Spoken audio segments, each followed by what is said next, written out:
माँ, बाबूजी नहीं पहुंच पाएंगे घर। हाँ माँ, सोमवार को साथ में ही ट्रेन में चढ़े थे हम दोनों। खिड़की वाली सीट भी मिल गई थी बाबूजी को। मुझे लगा 2 दिन में पहुंच जाएंगे घर। हाँ माँ, खाने को जो भी था घर पर ले लिया था मैंने। मुझे क्या पता रास्ते में कुछ नहीं मिलेगा पानी के अलावा। नहीं माँ, पैसे थे ना मेरे पास, पर कुछ भी खरीदने को बिक कहाँ रहा था माँ, न कुछ बट रहा था। पापा भूख सहन कर पाए थे 2 दिन तो, पर बुधवार सुबह को बेहोश मिले। रात वो बहुत भूख में सोए थे माँ, पर पूरे डिब्बे में खाना नहीं था किसी के पास। पानी मिला, पर पानी थोड़ा मुंह में गया। बाकी मैंने उनका माथा गीला किया, सोचा उठ जाएंगे। कानपुर पर जब ट्रेन रुकी, रात के 11 बज चुके थे। नीचे उतरा, पर कुछ नहीं मिला माँ। पानी का नल तो चल रहा था, पर पानी से कोई फर्क कहाँ पड़ने वाला था। 12 घंटे हो गए थे बाबूजी को बेहोश हुए। शरीर ठंडा हो गया था। मैं बहुत रोया माँ, मैं बहुत रोया। अगर मालूम होता 36 घंटे का सफ़र 72 घंटे में भी आधा कटेगा, तो मैं उनको लाता ही नहीं माँ। हाँ माँ, मुझे पता था उनको मधुमेह का रोग है। कहा न गलती हो गई माँ। घर पहुँचने की लालसा मुझे अनाथ कर गई माँ।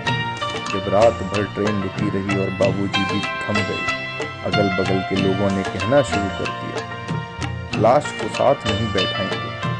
मुझे तो अब भी बाबूजी लग रहे थे। भला उन्हें लाश कैसे नजर आ रही थी? बस बोल नहीं रहे थे। हो सकता है सुन रहे हो। मैं उनको लेकर बैठा रहा, डिब्बे के गेट से सटा। बिल्कुल ठंडे थे बाबूजी, शायद अब सुन भी नहीं रहे थे। बृहस्पति को दिन भर ट्रेन रुकती चलती रही। रात में मुगल सराय पर कुछ खाना बांटने वाले चढ़े। मुझे खाना मिला। बाबूजी को लेटा समझ उनके बगल में भी खाना रख दिया गया। पर बाबूजी को अब कहाँ जरूरत थी किसी खाने की। और वह ट्रेन वहीं आउटर में रुकी रही, यानी कब मोकापा पहुंचेगी।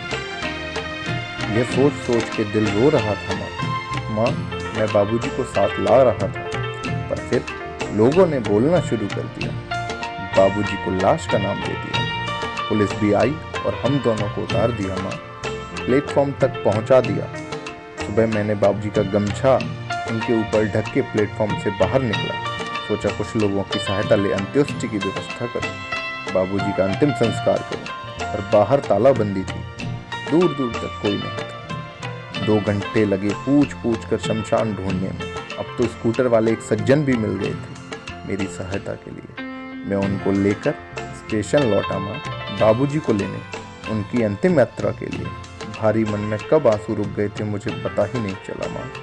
जब प्लेटफॉर्म पर पहुंचा तो बाबूजी नहीं थे।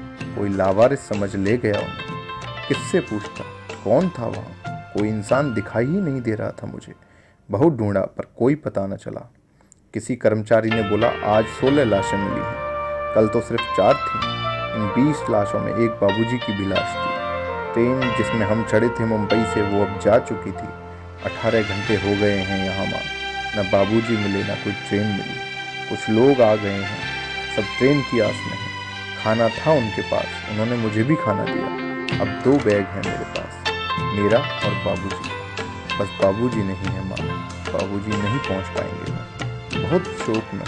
हाँ माँ, घर लौटने के लिए ट्रेन के इंतजार में। ये कविता थी मेरे बहुत ही, जिनकी मैं श्रद्धा से जिनका नाम लेना चाहूँगा, जिनको मैं आत्मीयता से जिनका नाम लेना चाहूँगा। केवल उनका नाम मैं लूँगा, उनका परिचय आपको नहीं बताऊँगा। मनीष मुंद्रा जी की ये कविता थी। इस कविता ने मुझे, मैंने जब जब इसको पढ़ा मेरी आंखों में आंसू आए, मेरे रोंगटे खड़े कर दिए। किसी के दर्द की संवेदना को आप अपने अंदर जब उतार कर देखते हैं तो शब्द कुछ ऐसे ही होते हैं। मनीष मुंद्रा जी सर, मैं इस लायक तो नहीं हूँ कि मैं आपकी कविता के शब्दों को अपनी आवाज़ दे सकूं, लेकिन मेरा एक प्रयास था आपको सम्मान देने का, आपकी भावनाओं को सम्मान देने का, और इस संकट की घड़ी में लोगों के दर्द से खुद को जोड़ने का। ये प्रयास मैंने किया। मैं नहीं जानता कितना अच्छा है, कितना गलत, कितना सही है, कितना गलत। आपकी प्रतिक्रिया का इंतजार रहेगा। जय।